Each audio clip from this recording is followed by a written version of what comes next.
Okay, are you ready? Okay, great. Good evening and welcome to the Juxtaposition lecture series here again at the Berlin University of the Arts. It's summer, it's a much smaller group here today, but I'm very happy that today we have a guest that was already announced a couple of weeks to this lecture course and is now with us, Danielle Brathwaite-Shirley. This series of talks, as you all know, is all about kind of expanding one's horizon of what artistic practices are today, of kind of understanding that there is basically, it's impossible to engage in artistic production without collaboration with other practitioners, with other artists, with other cultural producers, and really also about understanding, also questioning the benefits of transdisciplinary work, of kind of really thinking outside the box and of really, drawing outside the lines. Usually at this point, I give a quick feedback of your reflections on last week's lecture. Since this is an inserted talk, we'll do this and have a wrap-up properly next week, which will be our second to last lecture here. And now I'm actually thrilled to pass the mic to Danielle. Danielle is an artist and game designer who I've been following for quite a while with great fascination. And she lives between Berlin and London, where she also studied. And your work is very difficult to describe in many ways because it's actually very exemplary of what I just said before. You topically, you weave the experience, the lived experience of Black trans people, try to archive it in a way, but you use so many different media for that. It ends up in sculpture, it ends up in music, in sound, in video, in virtual reality actually, in installations, and becomes an kind of almost immersive experience. And in a way, a journey that is never predestined. It's a series of works in which the viewer really very much becomes part of the artworks and takes always an individual journey within your work. I mean, that said, I'm thrilled that you're with us, and stage is yours. Thank you. So I'm all about choice, and so the first thing I'm going to present you with is a choice. So there's a choice of two kind of lectures today. So one is a classic presentation lecture where I just talk, and you'll ask questions, and the other one is an interactive lecture where you play along with me, and I'm more of a dungeon master than a lecturer, and that one has questions at any moment you can ask at any time and can kind of go anywhere, but you will dictate what we talk about and if we talk about anything and how long the lecture is.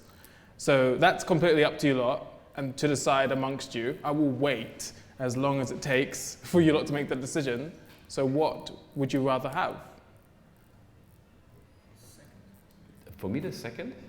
Should we say, okay, hands up for the first. Damn, you lot are finished with lectures. Hands up for the second. All right, it wins, it wins. Okay.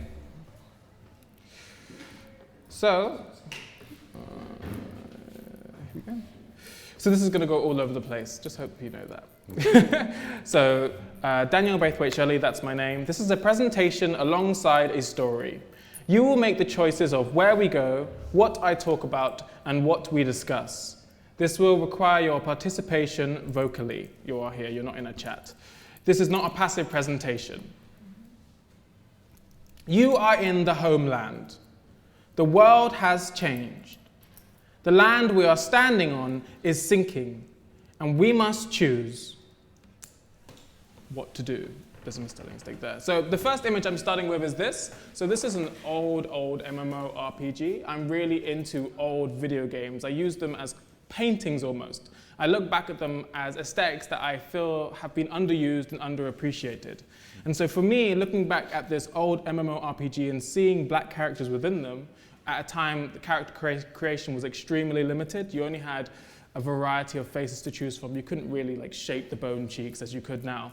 And so for me, I saw essentially potential there, a potential place of this now barren landscape, because most MMORPGs are empty now, barren, there's nothing in them. No one is occupying the land, and so the land is essentially vacant for anyone to change to whatever they want.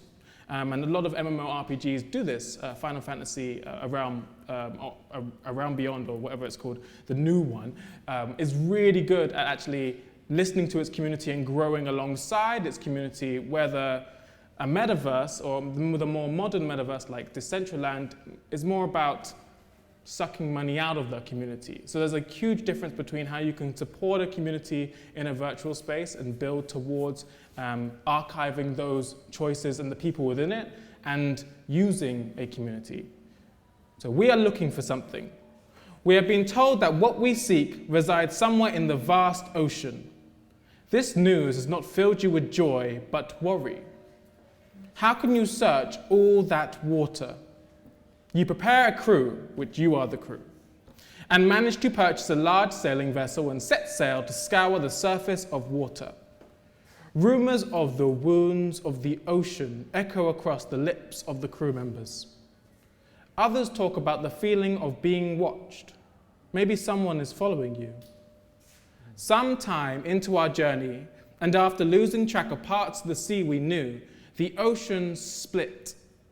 It was as though two different liquids were meeting, but couldn't mix. One is full of shadows, and the other has towering waves that crash down upon each other. So this is your second choice. So you can either sail towards the shadows, sail towards the strong waves, or no participation. Say that again, sail towards the shadows? So you can sail towards the shadows. Again, this is like a dungeon master kind of thing. You can ask me questions about anything you've heard at any time. You don't have to wait till the end. You don't have to sit down. You can stand up. You can come up here. You can do whatever you like. So you can ask me, what's in the shadows? Why are the shadows? What are you doing? What's the background? Anything you want to ask me about. How is this made? It doesn't matter. I will answer it as best as I can. But your choices are currently sail towards the shadows and sail towards the strong waves. So what is behind the shadows? So I'll describe the water. The water is quite calm, but underneath it looks like there are living things swimming there. That's as much information as I'll give you currently. And this is the shadows, so to speak. That's the shadows. The strong waves are like really turbulent waves that you're not sure your ship would survive. Let's say, so sail towards the shadows, hands up. 1, 2, 3, 4, 5, 6. Oops, sorry. 1, 2, 3, 4, 5, 6, 7, 8, 9, 10, 11. I think that's 1. Definitely. Shadows. So crew morale. Keep your eyes to yourself. These shadows are the ancestors of the sea. Can anyone guess how I made these images? AI? Yes. Yeah, so this was made using like NVIDIA AI, and then feeding in pictures of black trans people's faces, and kind of seeing what results I get. And so this one was you can set what it is. So you can set like if one line is wood or another line is water. And so this is someone's face fed in, and then I set the lines to wood and water, and then you've got a sea, sky, and air. One of the shadows comes close to you, and you gaze upon their face as they begin talking to you. So one thing, I call myself like a tech nerd or a tech queen. Oh, go. What does he say? This person, Yes. this person is saying, if you don't remember us, then that's okay, but we know you better than you know yourself. Do you think about us when you travel over the foundations we made, those that allow you to walk steadily? And they show you 2 cards, which one says, follow your body, and the other says, follow your heart. Can we choose? No. The shadow here have so much depth. As we sail over them, they seem to have no interest in our presence here. As we plunge our hands into the water, reaching out towards them, the closer we feel like we're getting, the further away they seem to be. Some of us manage to strike up conversations with the shadows and ask about this wound we are looking for. Some of us tell us we need to set sail towards the sun, and others say we need to set sail at night. So set sail towards the sun. Hands up. 1. Set sail at night. Hands up. Why? Crew morale. Black trans femmes deserve to be remembered. Oh, we wait till night to sail. As it grows darker, you feel the presence of something else here. The wind begins to whisper in your ear and it becomes incredibly foggy. You can barely see 100 meters in front of you.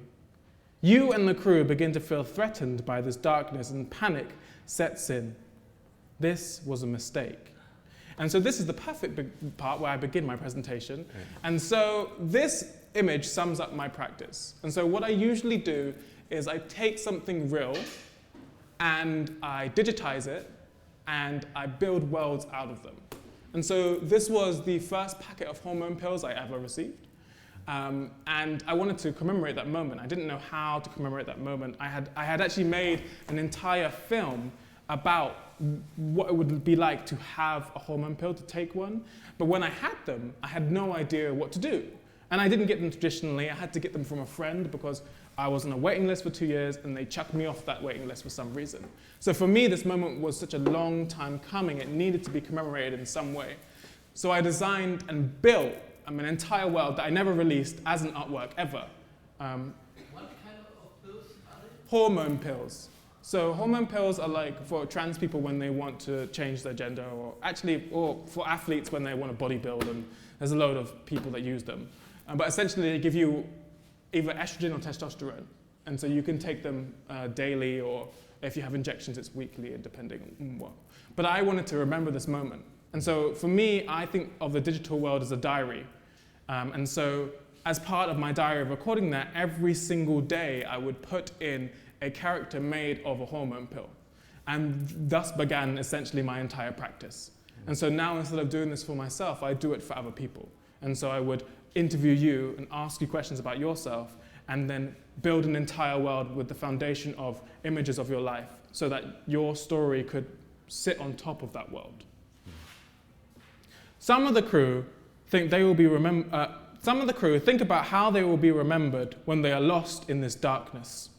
They swap ideas, pills, and anything anyone needs. So this is one of the first images I made when I was trying to make a game. So I had no idea how to make a game. I had no prior experience. All I had was knowledge that Blender was free. And so I started using Blender, again, as a diary. And so every day I would just write in how I was feeling, take images from the web, and stick them on there and start building this game.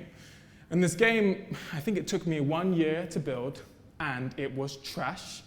And no one ever played it. And I tried to show it once, and everyone fell through the level. And so it was terrible. It was the worst beginning of a kind of game-making career that you could have. Like, a game didn't work. No one understood why it was there. It was slow. It was choppy. It took me ages to make, and the end result was rubbish. And so this resulted in me rebuilding it as, I have it right here, Resurrection Lands, an online game later on. And so I took the opposite approach, whereas the original was quite heavy because I just used images from online and I tried to make it as kind of include everything about my life. The online version, I tried to make it as light as possible. And so something I think that's really interesting about digital practice is optimization. The idea of optimizing your practice so it can be seen by anyone and viewed anywhere. And so this is why I started building online websites to show instead of having galleries. And so most of my work can be viewed online as these online games. And so this is Resurrection Lands. This is the remake. Everyone thinks, oh, it's the first one. No, no, no. This is the remake. Let's hope it works. After we had discovered the technology to scan the Earth and bring back your memories buried within its history. Yeah, so essentially it tells you this story about wishing that there was this technology that could scan the Earth and bring back the memories of Black trans people, or anyone really, and make those memories sentient. And then it also talks about the fact that we're obsessed with consuming people.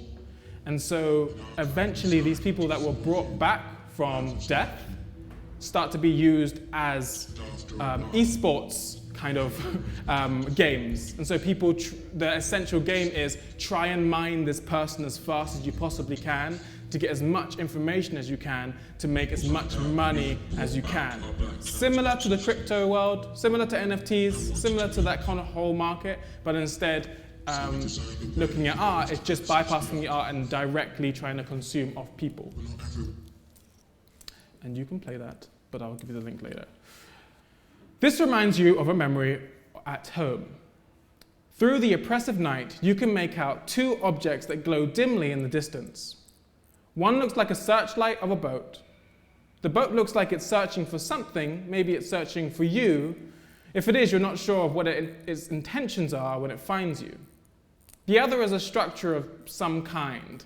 The light that comes from this is different in a way you don't understand. Its glow gently throbs.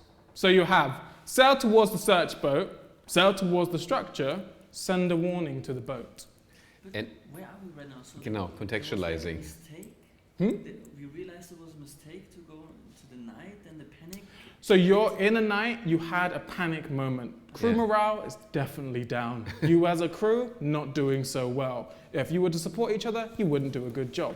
Yeah. But right now, you're in the night, it's dark as hell. And you see off in the distance, a boat shining a light on the sea, as if it's like searching for something underwater. Could you describe the boat that we're on a bit more detail? Yes, it looks exactly like this room. It's got exactly the same number of people in it, and it's sailing that way. Yeah, so it's not a fantasy boat, it's literally this boat right now. If we imagine and look here, I'm not the captain, I'm just kind of the, you know, they have the figurehead at the front where you whisper questions to. That's who I am. Why did we end up in the situation with the panic attack? Because it went dark. Like But dark. Who said that we should go into the darkness? You All chose of to us. sail at night. We chose.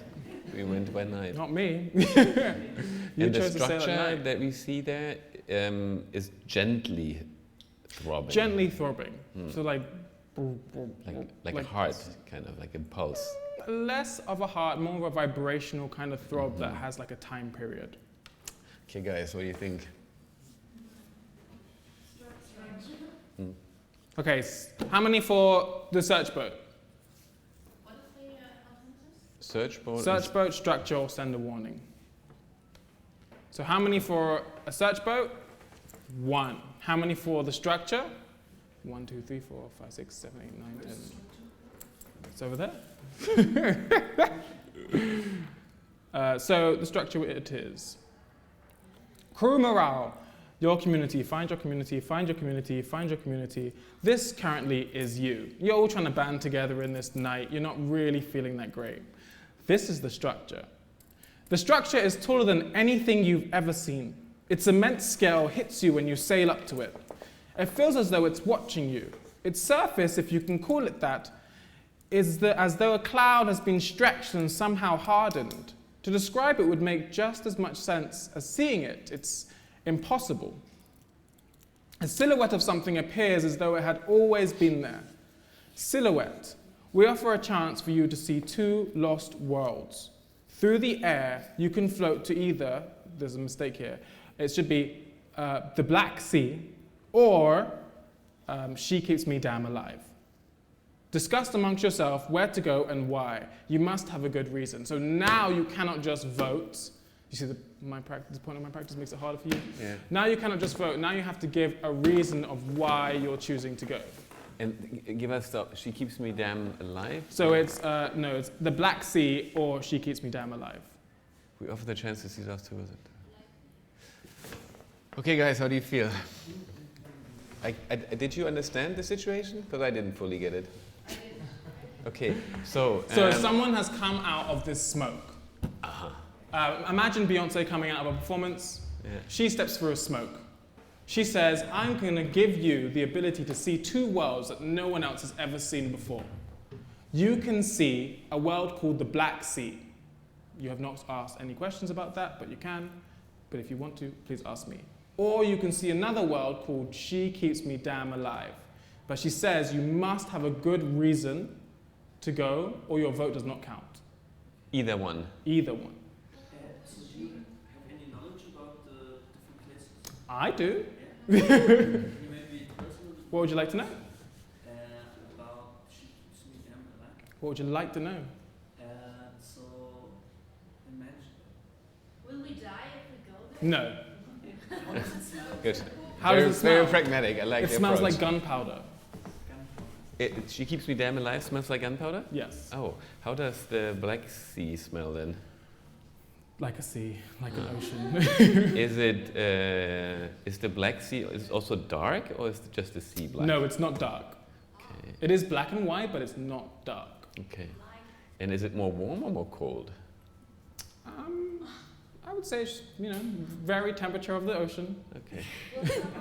Could someone else die, not us, if we entered the Black Sea? No. Hmm. Who is the person in She Keeps Me? Damn alive. It's Yeah. a world. It's a world, but there are two main people. Who are they? Who are they? One of them is called Marika's Cry Cry Cry, and one of them is called Eben Sadipo. They are two people from London who are currently still alive. Is there life also in the Black Sea? Yes. Yes, yes. A lot of it? A lot of it. Hmm. Some would say more life than there is now. Is music in the Black Sea? Yes, yes. It's not like everywhere, but it's definitely there. Are they of the same like age? Is the Black Sea older than She Keeps Me Damn Alive? The Black Sea is as old as we've been here. So I don't know how long humans have been. But on She this Keeps Me intent. Damn Alive is more new She to Keeps the Me game. Damn Alive is more modern. Hmm. And how does she keep me damn alive? Ooh. That's a really good question. Sometimes she doesn't. Support and her presence of being there. So those two people, their presence has kept someone alive. The fact that they exist and can be seen keeps people alive. Can I make a proposal? What was your question? Yeah, my question was, what are we supporting if we go She Keeps Me Damn Alive? Like thinking of the bigger picture, when we go there, there has to be a reason, like, you know what I mean? Yeah. So if I go there and send my support, me as a person, what would it bring? Can you answer that? Kind of. Okay, so She Keeps Me Damn is all about your inability to decide who lives and dies in a situation where you need to protect someone. So it's not necessarily there's something wrong you're doing, but it's a fact that if we need to harm someone in order to protect someone else, we often can make a mistake. Can I make a proposal? Of course. How about that we would vote as a team on the boat here, but if we decide the majority wins, then each one has to give a reason why they chose for it. And you can keep asking me questions Yes. as much as you like. I have one more question maybe. Where would our presence be less sort of disruptive? You be disruptive in both of them. Apologies. You will survive both of them, but your presence definitely, I would say the Black Trans Sea, your ancestors come with you. So that depends a lot on who your ancestors are. And She Keeps Me Damn Alive, you kind of just bring yourself and the choices you might make in a very hard situation. So it's like a hard rock and a very, very hard rock. Like it's not a good choice either way, but it's not a bad choice either way. Okay, let's decide. So, the Black Sea. 1, 2, 3, 4, 5, 6, 7, 8, 9, 10, 11. And She Keeps Me Damn Alive. 1, 2, 3, 4. Okay, so the Black Sea. Everyone put your hands up again. Okay, I'm going to go through you. What's your reason? I feel like we have something to learn from maybe ancestral voices in history that we could probably bring to current situations. Maybe it's a good idea to reflect on all of these. Your vote counts. Your reason. To me, the Black Sea feels like a place of origin somehow, and I feel emotionally drawn to it. It's just like when you're with a boat over the sea, kind of all sea appears black and very dark, and one is maybe a bit afraid of kind of diving, but I would like to see what's below the surface. Okay. 2 votes. You both had your hands up, right? Yeah. Okay, you first. I wanted listening your music. You're in my music? Yeah. Your vote does not count. Your turn. I forgot the reason. Then your vote does not count. Did you vote for Black Sea? Yeah, I think Studium Generale sounds very interesting, but I don't want to harm anybody there and want to decide who I want to kill. That's why I choose Black Sea. That's a good reason. Okay, that's 3 votes. Did you have your hands up Yeah. for this one? And for Black Sea. What's your reason? Oh, I don't know. I just more curious about Black Sea. You what, sorry? I'm just more curious about. Your vote does not count. Did you vote for anyone? No. Did you vote for Black Sea? Yeah. And speak up loud. Black Sea, because I want to go for a swim. You want to go for a swim? Your vote does not count. Your turn. I guess I was just intrigued because you said how old the world is. So I thought maybe it's very interesting to see how much in the past we go and what it will bring for me. Okay, your vote counts. I guess I just followed my gut. You got the card. Your vote counts. That's 6. Did you vote Black Sea? Yes. Okay. For me, it's about facing all these ancestors. I come from Spain, so it's probably some very tough history that maybe I need to get to know about. So it's very good. Your vote does count. You're on to something. Which one did you vote for? Yeah, I was quite afraid of the second choice because it sounds very much like a very difficult personal choice. So I thought I'm better in a community where we try to figure out where to go. Okay, your vote counts. I don't know what you voted for. No, for She Keeps Me Damn Alive. Okay. I think the other one, which has 2 central people in it, sounded to me some sort of monarchy or some hierarchy that didn't sound so appealing. And the other one sounded like this ocean is like a soup of life in different times. And I think maybe we can encounter these lives more eye to eye. Okay, good. And I don't remember, I'm so sorry. Okay. So your votes were enough. Thank you. Big shocker, you were already on the Black Sea. So the sea begins to open up to you.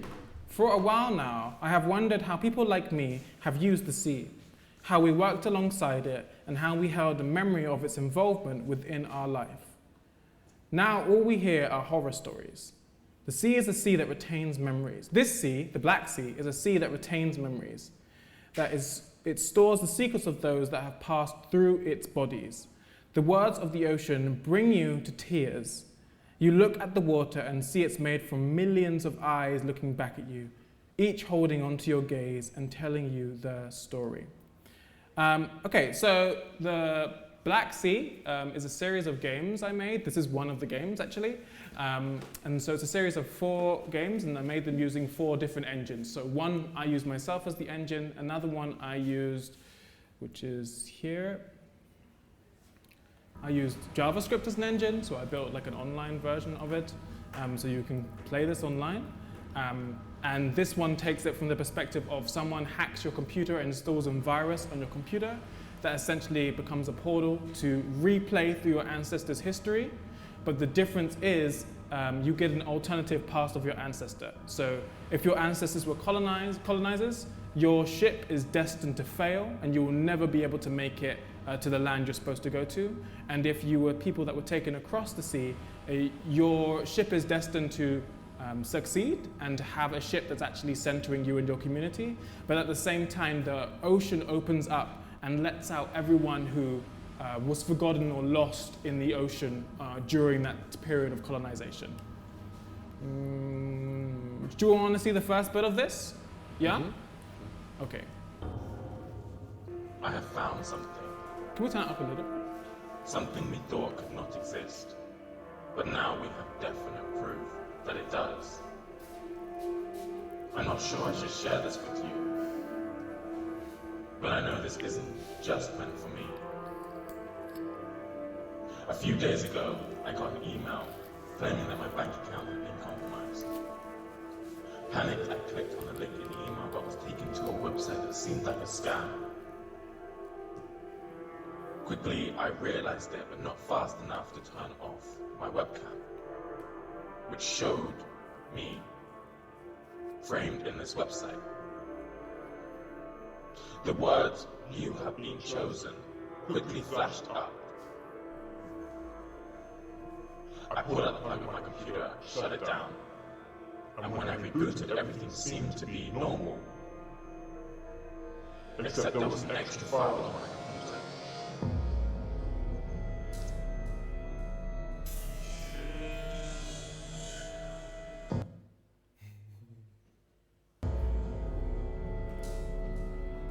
Okay, which one do you want to choose? The right? Sorry. Which one? One. So, hands up for 1. 1, 2, 3, 4. Hands up for 2. 1, 2, 3, 4, 5, 6, 7.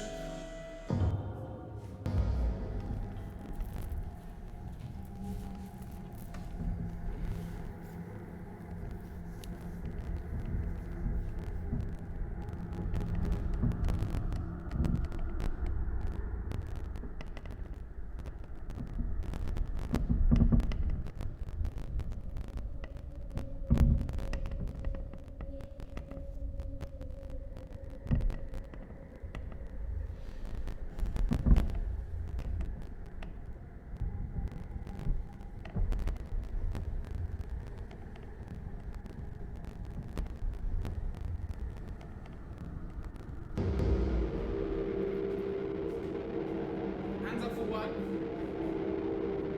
Hands up for 2. Too quick. Okay, 1 says see into the past. 2 says look at empty cargo space. And 3 says communicate with home. Hands up for 1. 1, 2, 3, 4, 5, 6, 7, 8, 9, 10. That has 1.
What would the sea tell us if it could remember us? How would it have changed the journey of those who traveled across it? What if it took sights? And so this is another way I presented my games. So what I usually do, instead of sketchbooks, I make very small rubbish games to like test out ideas and imagery. And so I made, oh God, I've got so many, but I made about 6 terrible ideas of games that essentially were like sketches you would do in your sketchbook. But I wanted to present them. I wanted to show that like you just don't make a game, it just doesn't come out like that. Here are the sketches of it, because what I was looking at were how people sometimes show the painting and then they show the original sketch of the paintings and the multiple sketches of how they are getting to that final point. And I wanted to do that within the realm of media, because I don't think we often do that. We often don't see the rubbish phases before we see the final, very clean, finished product. And so I made an arcade machine and put these rubbish games on it that you could all play, and they were very glitchy, very terrible, and so I had a timer. So every time you would glitch out, it returned to the beginning so it would work. But that was just me trying to figure out how to present these types of works.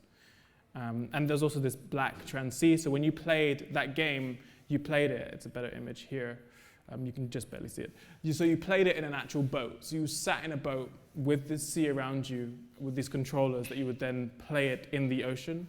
And in order to start it, instead of a token like an arcade machine, you have to pick up a poster and lay down your own body in the space as if you're laying your body onto the sea. So this gives you a closer look of the sea that you are sailing in. So this is the sea that you're sailing in. Imagine this is the ship. If we looked at the floor, this would be what's on the floor. The sea is made from chain-link bodies. They are the ocean, its surface, its waves, its reflection. And so that's how you would play it. You just smack the buttons.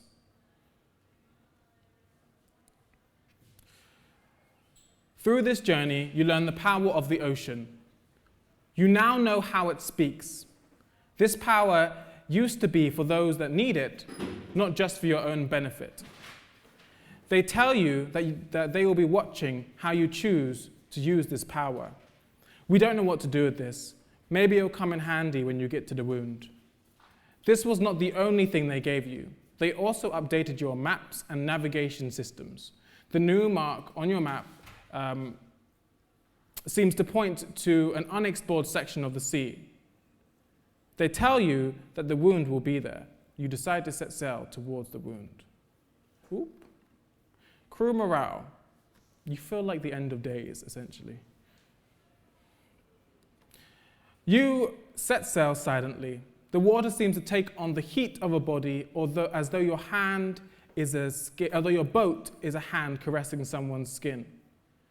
You need to treat these waves as you would treat your own. Finally, just ahead of us is the wound. This is the wound. Finally, you've come across the wound.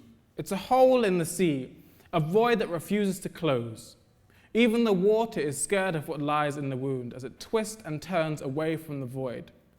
The currents begin to pull us towards the wound, and only now do you and your crew begin to wonder what is in this wound. Discuss what is in this wound, who is in this wound, what happens when you go in this wound. You must discuss this before you enter the wound. Can we also ask questions? Of course you can. So the wound is not in the water. It is. It's like a hole in the ocean. Okay. Is it connected to pain? Not just pain, but yes.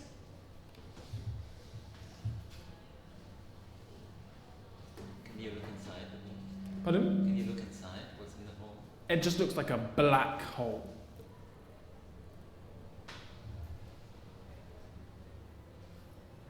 Will it hurt something if we enter the wound? No. No. So the wound isn't making a sound itself, but like the sound of the water rushing over an edge, kind of like a waterfall is what you're hearing. How does it smell? It doesn't smell like anything. Can the wound be healed? No. It can't be healed, but what made the wound can be changed. Can we be part of that change? Yes. So is it like some sort of sacrifice if we go in there because we realize all the wrongdoings, and we also realize that the mistakes our ancestors made, and then when we go into the wound, it's sort of this kind of connection moment, maybe? So it's not like so much like this. It's not like a sacrifice like that, but I can say that you could spend time there so someone else can spend time outside of it. Is it like a black hole, like a positive and negative? Like someone goes in, someone goes out? Yeah. Yes. Okay. Are we freeing someone from that wound? Yes. Is that person in pain? No, not necessarily. Are we trapping ourselves then in the wound? Yes. Okay. Damn it, you guys got this. Yes, Vatter. How does the person look like who's going out? I mean, they could look like anything. It could be from any generation, any particular culture. It doesn't just have to be like me. It could be anyone. So pretty much, if I went in, maybe someone from my culture would come out. So if you went in, maybe someone from your culture, your background history would come out. If you went in, same thing. But the marked difference is that they wouldn't have the ancestral tree that we have. Can we change history if we go into the wound? Yes. Did you not write this game?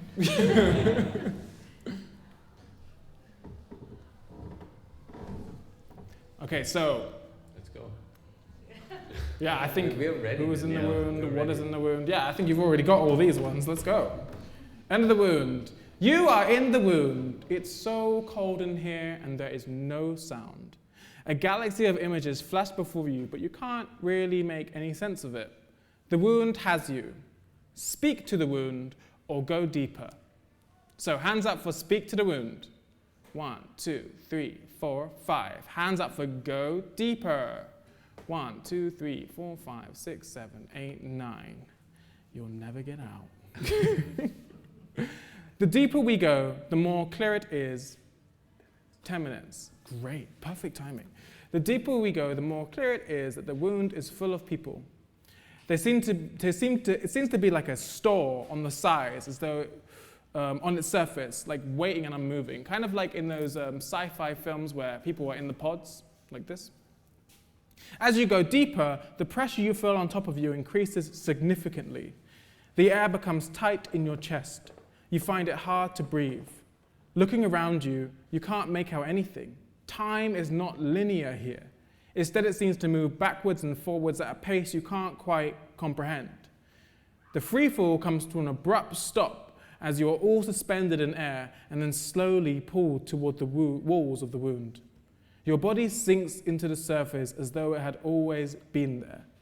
As your body becomes stuck, you see the same number of people as your crew float up. They are taking your place on the surface. There isn't enough room for both of you up there. That's the end of the presentation.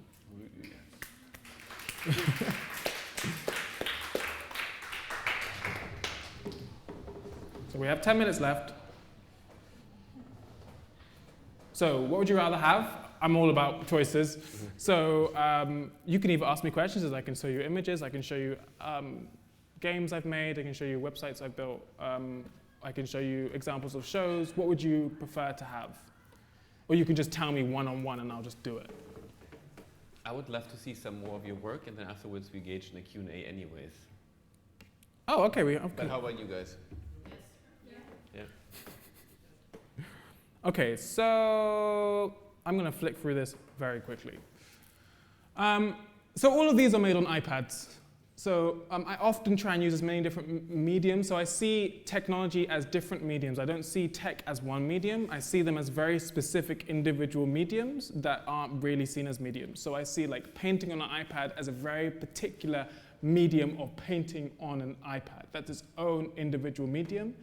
I see Blender as a very individual medium. So usually when I start listing out materials that I use to make work, I list out the individual programs as mediums as you would list out on a painting, on a picture, on any kind of drawing.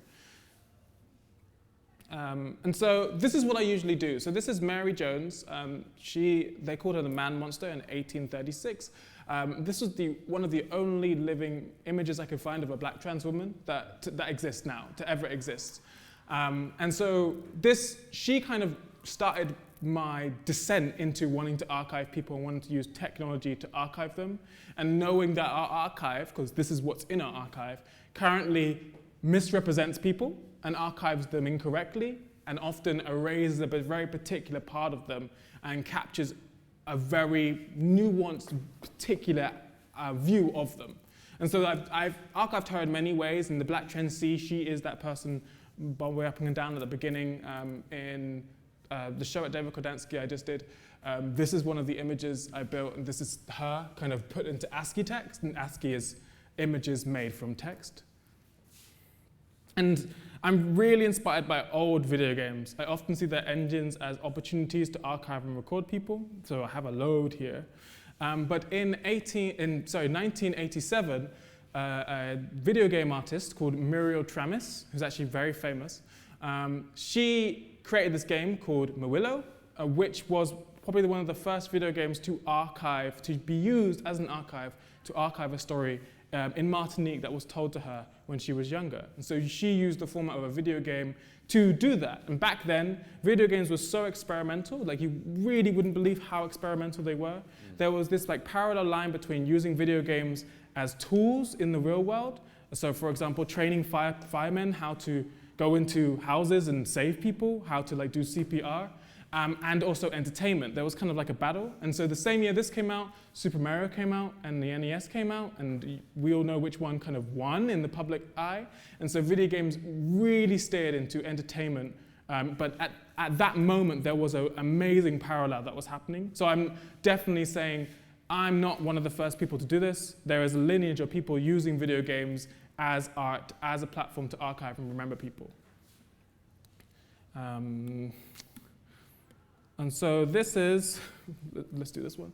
So I worked with these amazing Brazilian dancers, and I wanted to kind of capture the dance, the way that they dance, because they were talking about how much they love voguing. And what we did, we worked on a film together that we projected onto a building in Brazil. And so this is the film. Let me make this full screen.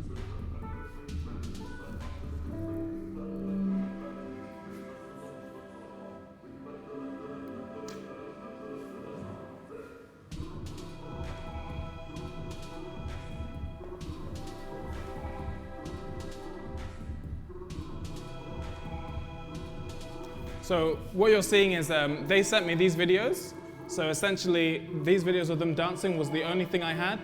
And the sound you're hearing, the pussy. So that was what the person was saying to them to get them to dance. There was no music. And so I used that sound that they had and the images of the video to make everything. So this was the only thing I had. And so this is what came out of it. So I mocaped the movement from the videos. I took the music from the videos. Everything is from these videos.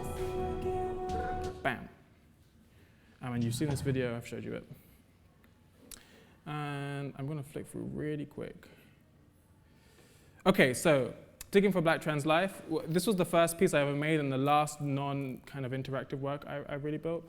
And so it was a 40-minute animation with a grave, with a 40-minute performance with a VR piece. And so essentially what it was is I would interact with this animation as though it was a game. And so at the time I didn't have the skills to do it, so I'd make these concept games where you'd be able to make choices, but it was predetermined. And so the performance was me acting out those choices, acting out those actions, and like shooting at the screen to make it explode, have boss battles and all this kind of stuff. And I was trying to figure out how to connect you lot with the work, and I hadn't quite figured out that yet. So I tried to use this body in which we ended up taking it out, and it turned into a costume that you could wear.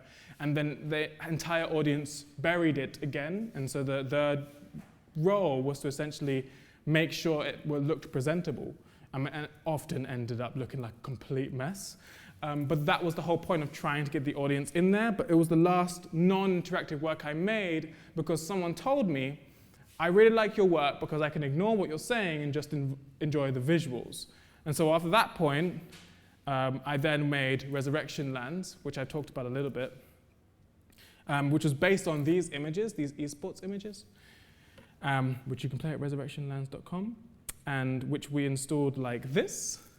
And so you would play it on old CRT monitors, and here was a 40-minute animation giving you context to why I'm doing this, why I'm building this, and why I'm talking about esports, consuming this idea of, in the art world, we have basically divides of artists, and then the way they write about your work is determined on what your identity is and what they want to see from you. So often if you're a black trans artist, or a black artist, or an artist of color, or a female artist, they write about you in a certain way in order to sell you to particular curators.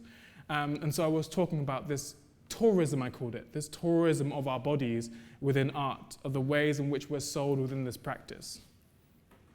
And then we have Black Trans Archive. And so I say this is the best game I made at the time. And so this was the first game I worked with 15 black trans people. We essentially set up a short-term studio, and they were involved from the first line of code to the end product. So we didn't write any code before we spoke to them. We didn't make a template of the game before we spoke to them as well. So everything, all the characters, all the words was designed off conversations between black trans people in order to try and archive them. And the reason we made it a game was because we didn't know how to make an archive that wouldn't be misused in the future. So we wanted to make an archive that could react to your choices, and depending on what you do, it would show you something. So if you did not treat it right, it would not treat you right, and so it would end the interaction. And so most of my work is about that. It's about this interaction between you putting in work to get something out of it rather than just consuming, because I'm really tired of this kind of art that we're just constantly consuming and not giving anything to. And these are my little demon figures that I have there watching over you. My inspirations are very strange. So I used to play this game when I was younger. I don't know if anyone else used to play Spider-Man on PS1. But I was always super interested by this fog. And the story I told myself in Spider-Man, it's because Dr. Octopus doesn't want Spider-Man to have a nice life. So basically he makes this fog that will kill him instantly. But in reality, it was because the PS1 couldn't render buildings, a whole city. So they were like, okay, put a fog there, add the story element, but don't say anything, even though we have city levels. And so for me, I came up with a story that this fog was made by the Black Lives Matter protests, and Spider-Man, because he was white, would die when he went into it because he couldn't breathe that atmosphere. And so I made this entire game about this city, this fog, and what it would mean to go into it. And again, it's online. It's called blacktransair.com. Everything is Black Trans Archive, Black Trans Air, Black Trans Sea. And that's also a point about taking up those domain spaces. Oh God, I could talk about this, but I could talk about internet real estate, but I'm not going to unless you want me to ask me after. And so this whole game was made to remember my friend who actually passed away, was also to archive my time in Berlin, moving here, because I didn't know you had to register to be in the city. So I had to get God, that was ridiculous, go to the office, register. And so before you do anything in the game, you have to register, otherwise you can't do anything. And so it was kind of an archive of my experience, an archive of wishing that there was a place that my friend would actually be able to breathe in, so they would still be here, and an archive of what happens to you when you're in a space that does not support you and the environment does not support the air that you want to breathe. Then I had my first solo show, which is Haunting Alongside My Shadows, which you played one of the games today, which is the Black Trans Sea games. So everything was built on this idea of building a relationship with the sea, trying to have a new relationship with the ocean and invent a new history. And so these are just some images of there. There was this tapestry. I don't know if any of you have played Game & Watch games, but they're essentially silk screens, printed really small. And when you press left, the one silk screen, similar to a calculator, goes out and the other one lights up. So I used that technique to kind of project onto this tapestry so that you could play this game on this tapestry. I'm kind of interested between this old tech and how they used very, very like rudimentary, very traditional practices to build games and how we've gotten away from that. So I'm trying to bring that back. And then She Keeps Me Damn Alive, which you didn't go to, was built off this game, House of the Dead. And the reason was because I tested the most accessible controller, and it turned out to be a gun. And so I decided to build a non-violent game with a gun as a controller, which went... This is one of the answers.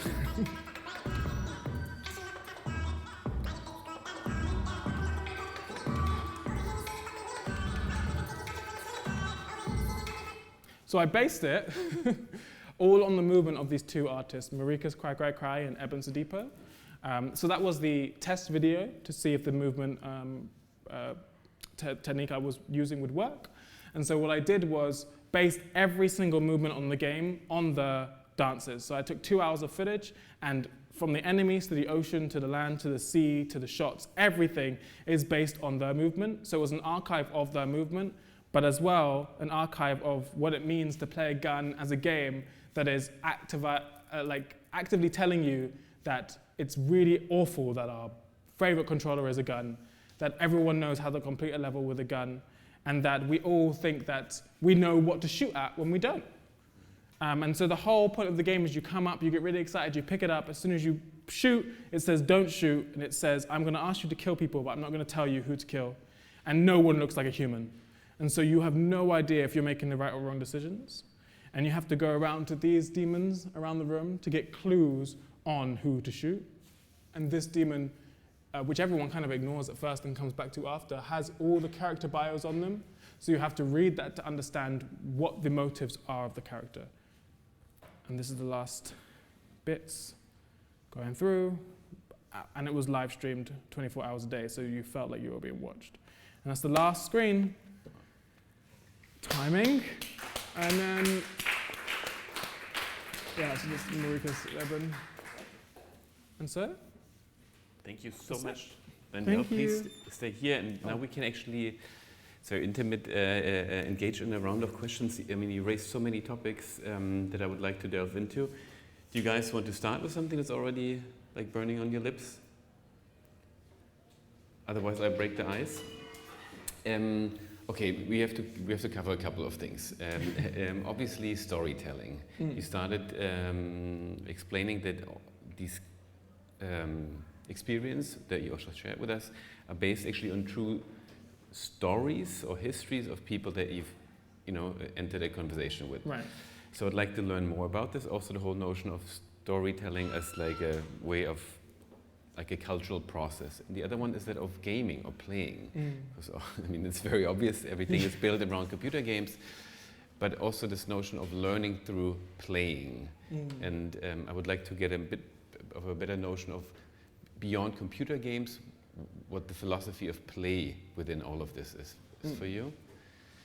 And the third one, and we can have time, is obviously the archive. This is a term that you've been using a lot, and really what it means, because I would say standard-wise, you would think of something rather static when you think of an archive. I think it comes from the Greek term for the town hall, the place where you keep the public records, but it's something rather static, and you create much more fluid archives. And so, yeah, storytelling, the notion of play beyond gaming, and your understanding of archives are things that I'd love to learn a little bit more about.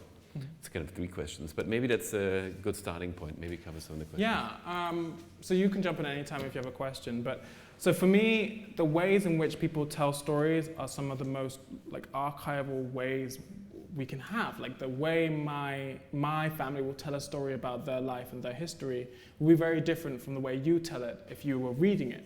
And so the thing that I really try and get towards is oral tradition, and how we can archive that particular way of archiving, and how it used to essentially be the only way to store information and for it to be disseminated.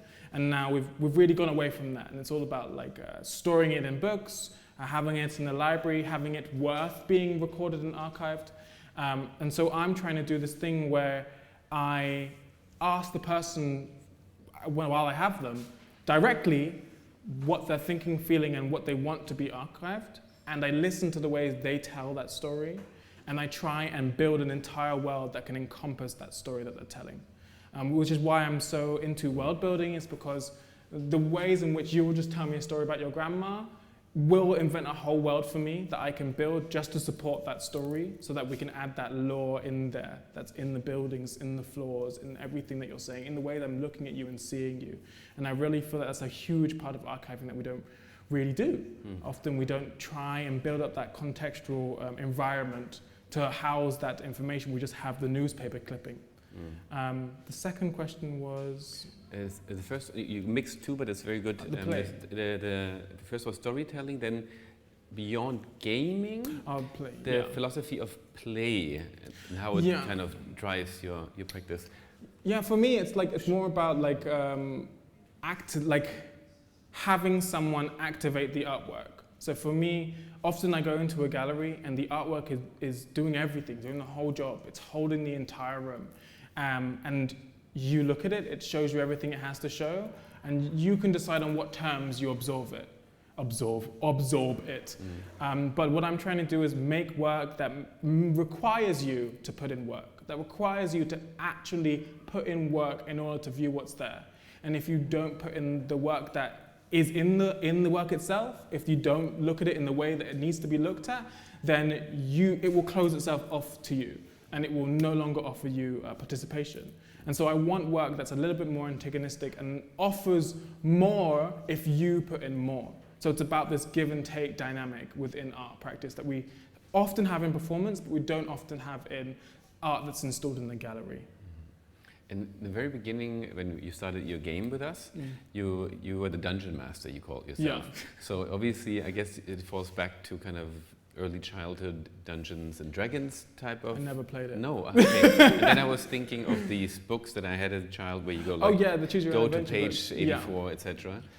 Because the reason I'm so passionate about making games and using games in art is because when you say I'm making a game, everyone says I'm not into games. I don't play games, I'm not interested in games. They don't see it as an art form. It wasn't until maybe Death Stranding and Hideo Kojima's new game, which I'm sure most of you know about Hideo Kojima's game, they thought about, games entering the art world. But kind of still now, it's not really seen as an art form. It's not seen as a form that allows you to enter a decision-making process in your head that actually stays with you after. And that's what I'm trying to get. And I say that I use the audience as a medium more than the work itself, is because I want to shape how the audience is making their decisions, so that when they leave, they think, maybe I could have done this, or maybe I made the wrong choice. And I think it's really interesting when people leave the work and say, I made the wrong choice in your work. And I don't really program wrong choices, it just happens to happen that maybe the game ends. And often you perceive it to be a wrong choice, which is really interesting that you're saying that the thing I did in front of this work wasn't right. And so you have this moral choice within yourself that you think you let something or someone down. And that's the kind of work I'm trying to build towards, is having the audience really, really hold part of it within them, rather than just take it, consume it, take a picture of it and go. You can't take a picture of an experience that's happening within your body.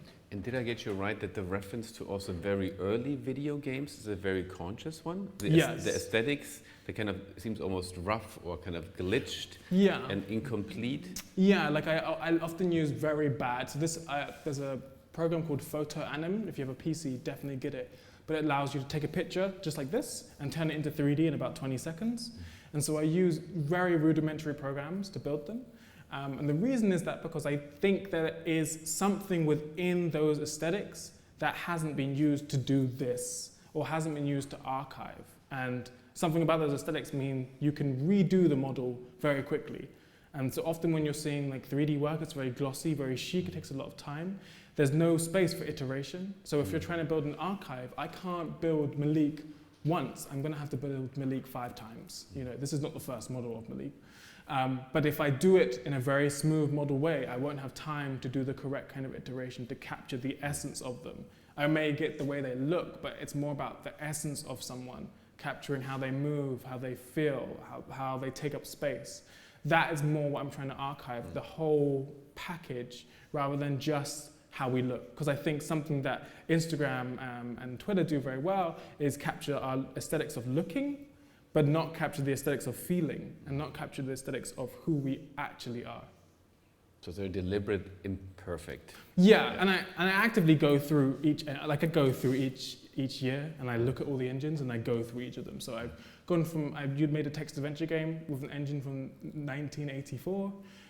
I've used engines from the 1990s. I've used earlier engines. I've just started using Unity now. I use a lot of PS1 aesthetics, so I often go back through them and say, like, okay, I think this particular aesthetic might be able to hold something, let me try. So these ones were based off Blade on PS1. Yeah, the last one, sorry, and then you guys, you kind of answered it, but again, back to the archive, this kind of, let's say, classic notion, I think comes from Achaeon, is the town hall, public records, the very official. Yet what you're trying to archive with the Trans-Black archive is more like the untold stories, those that are kind of left out from the archive. Yeah, correct. So something different about my archive is I'm trying to archive people that are still alive. Because sadly, a lot of the people, luckily not this one, within the archive that I've archived are dead now, that have actually passed on. But the problem with our older archives is that they often look back and they're trying to find people that they have proof that did exist. But my community doesn't have proof that we existed. And so I'm trying to look at the present and trying to archive people that are alive today that I think would leave markers now for those like me in the future to look back upon and do more work like this. Like, I'm hoping someone will come along and do a way better job than I'm doing and completely do 100% make better games, 100% make better art. But right now we just don't have the representation. So I'm trying to build that representation and say, like, these are two amazing people that exist. I'm going to archive them and record them and show you them. And so that's, I think, the key difference with my archive is actually seeing the community in front of me and trying to record them as they're still here. Thank you so much for that. Thank you. So there was the long questions here. I would love to know how you started, and have you always done art? Have you also always done game art, interactive art? And have you figured everything out by yourself? And have you just started and tried it out because you love video games? Yeah, so no, I was going to do physics. Oh, God. So I had gotten into physics and everything, and I chose art on a last-ditch effort to upset my mum, which worked. So no, originally I was going to do physics. I was extremely interested in maths. Maybe that's what's helped me get into game engines. But I didn't know anything about art, so I only knew painters, and I only knew the basic painters like Picasso and Van Gogh, and that's it. Like, I didn't know anything about the culture of art. I didn't understand anything about the performance art. I didn't understand anything. And so when I got to art school, I had no idea what the hell I was doing. And I was trying to make these paintings, and I'm going to be the next painter. But then I see everyone doing all these other things, and I'm lost. And how I got into this community was I used to go to a lot of burlesque clubs. That's the first time I got to perform, was go on stage at burlesque clubs, because they were quite open at the time. And you could get like £50 here and there to perform. And so I really liked working during school, because I didn't think, sometimes art schools can be a very closed space. And if you don't get enough outside kind of stuff, you can get really stuck within the same feedback. And when you show it outside, everyone's saying, what are you talking about? Because you've had this bubble that's like pushed you to make this particular kind of work, which is good and bad. And so I often loved working outside, but I didn't have any expertise in 3D design, making video games, anything like that. And so the first thing I actually did was I tried to use Blender, and I opened it up and I closed it, and I didn't use it for 8 months. And the thing that got me into it was using PhotoAnim, a very easy program that now you probably have loads on your phone, to convert images to 3D models, so I can try out moving them around, because that's all I could really do. And then from there, I practiced Blender. But the way I practice tech is, because sometimes tech can be so obtuse and abstract, I say, like, I'm going to treat it as a diary. And that's why I keep saying I treat them as a diary. So I do bits every day for myself, and I don't think about showing anyone else. So every single day, still till now, I do a render, I try and do a bit of, I'm doing like some JavaScript now, just as a way to archive what's going on in my day. As you would write in a diary, I just do it through tech. And that was the way I managed to teach myself everything, because I literally do it every day as a diary. I don't really do it as a tutorial practice, as a way of knowing exactly what I'm making. I look at it as a blank canvas and I try to fill as much as I can. And those that I have no idea how to do, I just model it out, and often it doesn't work out to anything, which is why I have a lot of trash. But it captures something about me, and that's how I feel about tech. I feel that often it can capture something about you that we push aside because we have this environment that requires tech to be clean. And so, yeah, that's kind of how I approach. I don't know if I answered your question fully, but that's how I approached it. I just, yeah, taught myself and did it every day. It's not recommended. If you can get someone to teach you, please do it.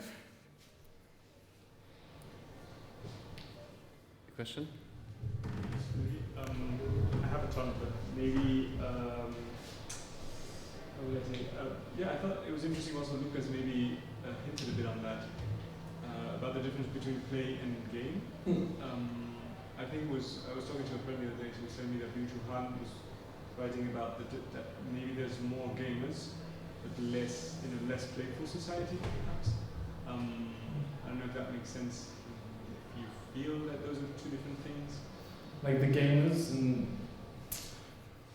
game and play as such. So I would say that it's difficult. I would say that a lot of game engines are utilized by obviously people who build games, but that often is like a very limiting way of looking at what they can do. So I look at them, that's why I actively try and look at them as mediums like paint, because they're not just for games, not just built for games. And like a really good example of this is there's a game called The Walking Dead, and the whole point of that game is to make sure you have a choice that you don't know how to choose, and it gives you 5 seconds to do that decision. And so that's the art in that game. It's not the story it's telling you, it's the fact that you have to make a choice where one person dies or the other person dies and you love both of them. And so for me, I don't see game and play as kind of these separate kind of things. I don't see play enter games. I see a medium that has been restricted by its player base. I think gamers have been incredibly short-sighted and small-minded, because often they have a phrase, they say, I don't want politics in my game, which means that if any artistic practice tries to build that within a video game environment, it's often shut down and money is often taken out. And so there's a whole medium of an expression of art within interactivity that hasn't been explored because the current environment pushes them to make games that have guns in them, have people that can die, have a lot of violence, have like naked women. Like it's a clear kind of misogynistic culture built around these particular tools. And so most of the companies using these tools have those people in the power structures. And so we're not having the games built by us. We're not having the games put in art galleries. Now we're kind of trying to do that, but we just really haven't explored this medium. It's as if oil paint was just looked at and said, no, that's just only for painting plates. It's kind of sad, because essentially there's a whole medium that gets people to think about what they're doing that is being underutilized because it's being used to promote gun violence, or essentially, or killing zombies, or a feel-good experience, or just entertainment. It's similar to how film, like Netflix, is usually just entertainment. You can watch Is It Cake at home? And at the same time, you have amazing films by Jacoby Satterwhite, which are art films. Like the same thing is happening there, but what we're doing is basically saying Alien is entertainment, and that's all it is. Alien can just be entertainment. None of it's art. Alien the film, apologies. None of it's anything else. Film is just for entertainment, and ignoring what film can actually do, which is like bring attention to people. What documentaries do, which actually change people's lives. You know, what YouTube does as a format, which is actually bring in income for individual people and have short format videos in order for people to analyze particular things. Like, we're not doing that with games, essentially. So that's what I'm trying to do. I don't know if I'm successful in that, but that's what I'm trying to do. And that's what I think more people could do. Like, I think it's really something that should be brought into I wish in my school someone said, like, this is a game engine, but really it's just a tool, just like paint, and try and express your painting in that way. And I think that during COVID, we had that problem. I'm not sure what years you're in, but you might have had the same problem where you're trying to put your work online and translating it's not working and it's not feeling right. And that's because no one has taught you that the internet is a medium in itself. No one has taught you that building a website is akin to painting a painting. No one has taught you that Instagram itself is a medium that is limited by the terms and conditions of the site itself. No one has said that AR work is behind because in order for your AR work to be put online, it has to go through a process of recommendation to the Instagram team, which has an algorithm that cuts out anything that could be political because it's an apolitical kind of format. So like these are the things we're not really talking about, and how tech is basically held by a couple of big companies and limited as a tool for artists to build art, to question society, rather than just something as entertainment. Would you say that you reach a different kind of audience, or a very particular audience, who normally wouldn't go to an art gallery? I don't know. Oh God, I don't know. I'm not sure. I wouldn't say that. I would say that like the audience is very wide. Luckily, often we have very old and very young people coming in, which is really nice. But I think we have something that's really interesting is we have a lot of people watching other people, which is something that I didn't really think about when I was building games. And so the performance kind of happens where people start judging you from the choice you made. And so you start feeling really uncomfortable because everyone is saying, why did you make that choice? But looking at you like this. And so you have people leaving halfway, you have people checking behind them, you have people asking, having a conversation in the room. So I'm not sure if I bring in a different audience, but I think the rules of the gallery change when there's something that's interactable, because people think it's okay to ask help from someone, say, please help me, or what am I doing, or scream, or smile with glee, or come back. And I think that's something really great that we don't often get with like a painting show, is you feel like you can come back and complete something and do a better job than you did the first time. When you see a painting, you're like, this is really great, I want to come back and see it because I love the painting. You don't come back, I want to see it so I can do a better job at looking at this painting. But that's kind of what I'm trying to build, like these choices where you can have a long-term effect on the piece. And so that's what we're trying to build now. We're trying to build games where you don't have any controllers, your presence changes everything, and the effect on the piece remains forever. So if you fuck up something, you fuck up it for everyone else for the rest of the piece's life. I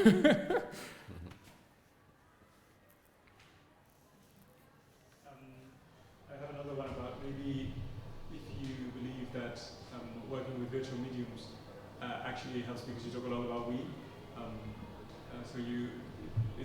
Do you find it maybe easier or on the contrary harder to work in these formats to collaborate?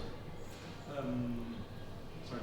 Yeah. No. That's it. No. I find it they're really easy to collaborate in, maybe because they're so abstract. And so people get really excited when you say, I'm going to build an interactive environment that archives you. The first question they say is, they say usually, I have nothing to archive. There's nothing I want to archive. And it usually takes a couple of days to actually get them to open up about things. But the collaboration is really straightforward, because if I got you all now and I said, we're going to design a game, I could put it up on a whiteboard and you would start writing if statements without knowing you're writing if statements, which is essentially like code that says, if I shake your hand, then a flower comes out of your head. And so you'll start writing those without even knowing. And so a game design isn't something that's super difficult. It's not something you need to go to school to. It's something that you have in your body, because you're saying, I want this to happen when that happens. And the conversations start flowing quite quickly when you realize the breadth of what you can do. And so I would say every single product I do is collaborative. So I find it really, really easy to collaborate. And because games can be so vast, you don't really get the preciousness of people saying, that's my level, I don't want you to touch it. But usually when I used to try and do paintings, if I tried to collaborate on a painting, people say, don't touch my painting. I spent 4 weeks painting that section of the painting. Someone does a line through it and they're like, oh, they're so mad. But in the game, you have this way like that painting can come forwards, then recede and come back, and it's this kind of cycle that can happen where you can see the moment of yourself and it can be hidden, but you know it's there. Yeah, I don't know if that answers your question.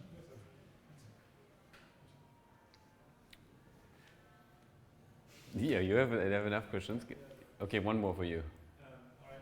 I was also wondering about how do I put this? So thinking about all these archives that you do you have any particular approach or any particular stance also on the format that these are being archived in? So I know that, for example, there's some research now in coding things in DNA, which is a lot more compressible. It's supposed to even last longer, and I think a massive attack they did is they sort of transformed their work into DNA. And I was wondering about all these, if you feel differently, for example, you're talking about archiving through stories, yeah, what do you think maybe is different in archiving through, again, more an interactive experience? So the approach I take to that, because I kind of, so for me, the thing I think about when you say that is like long-term life of an archive. And I look at them and say like they have a half-life. Like this Unity engine is a particular version, it runs on PC. It will maybe be extinct in 50 years. My approach of archiving is, again, looking at the game industry. When they have a game they love that's 50 years old, they remake it and remaster it for modern systems. And that's how I approach my practice, is I'm going to remaster every single one of these games. So I'm going to rebuild them, and I'm going to re-talk to everyone that's still alive and redo them as much as I possibly can. Hopefully that's like 3-4 times throughout my life. And so that you can have modern versions of it that have been updated that actually correct the archive.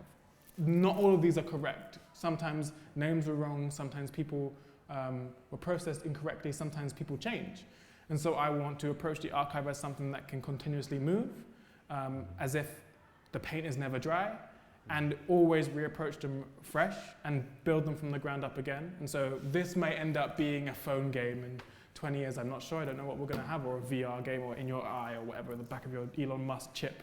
Like, I really feel that I need to reapproach them and rebuild them from the ground up in order to have that idea of this way of longevity. Because I don't think that even when Massive Attack are coding it in DNA, how do I run that?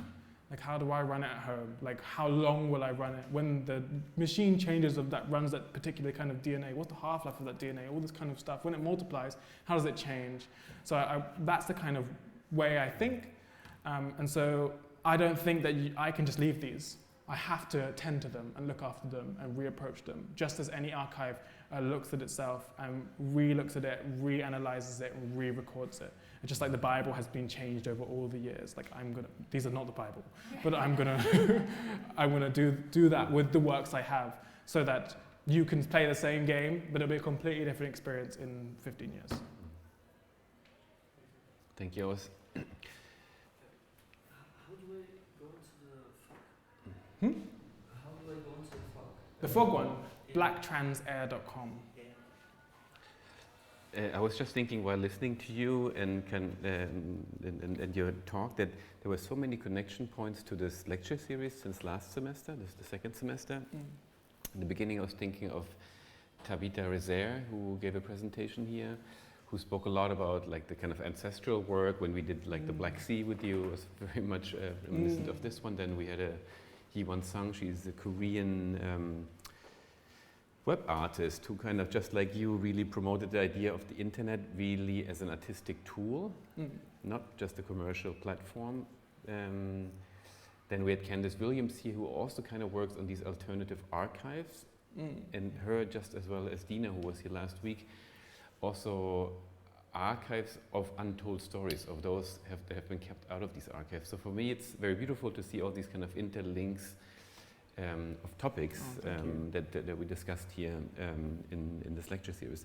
So as the last question that I ask everyone that's here for you is, since this is a lecture series for kind of students from all different faculties, what piece of advice could you give them on their pathway? Oh my God. What piece of advice can I give you? Right. Lord have mercy. Okay, so the first one, I'll have a list, why not? So the first one is you have it within yourself. Like often I feel like we're looking at so many references all the time. We're looking at so many artists within all the time. But the first one I would say, like, it's within you. It's already within you. Doesn't matter if someone doesn't appreciate it. Doesn't matter if someone doesn't like it. It's within yourself. The second one is, as you're all in art school, right? Mm-hmm. Yeah? Yeah? Kind of, yeah, kind of, you know. I would say definitely show outside of art school. Like, I know some of you probably already doing that. Some of you may not be doing that. Some of you say, how do I do that? But like, showing outside of art school and like pushing in that way and really figuring out what it means to get feedback from someone who doesn't know anything about art. It's really interesting to note that if your practice is actually doing what you want it to do, and take that criticism with a pinch of salt and just take it. Like the best thing I had was an artist called Evan Ifekoya. I don't know if you know them. They were in the Boss Collective that was for the Turner Prize. They ripped me to shreds. They tore me apart. I don't want to put you through that, but they really tore me apart. But it let me learn how to listen to criticism and decide if my work is doing what I'm saying it's doing. So if I say that this piece, often in art school, someone would say like, this is my work, I'll put this here, and they would say, this is about modernity. And the best thing I learned is that when someone asks you and says, this doesn't say that to me at all, like I cannot see what you're talking about, this sponge does not represent modernity to me, like you have to look at yourself and say, is this doing what I think it's doing? Is this answering the questions that I wanted to answer? And if they don't get it, is that a problem or not? That's the best thing I learned, because in games, we do a thing called playtesting, where we playtest the work before the public sees it. And that's when you figure out everything you need to change. But I've never playtested a painting. I've never playtested a video piece. And actually, video piece is different. Sometimes you do. But like, I think it's so important to have people give you honest feedback that know nothing about your practice and that know everything about your practice and that come from a very different background. And then listen to them all and say, is my work doing what it's supposed to be doing? And not just be happy with the feedback that you get and say like, oh, they said something positive. Sometimes the negative stuff is the best thing you can. Sometimes if someone says, I'm going to cancel you, you say, this is the best piece I've ever made then. Like, you have to really take in what they're saying and decide if that's what you wanted the work to do or not. That's my one. Thank you so much. Thank you. Thank you for having me. Ciao. Oh, my USB. Well, let me take this off. Thank you very much, and see you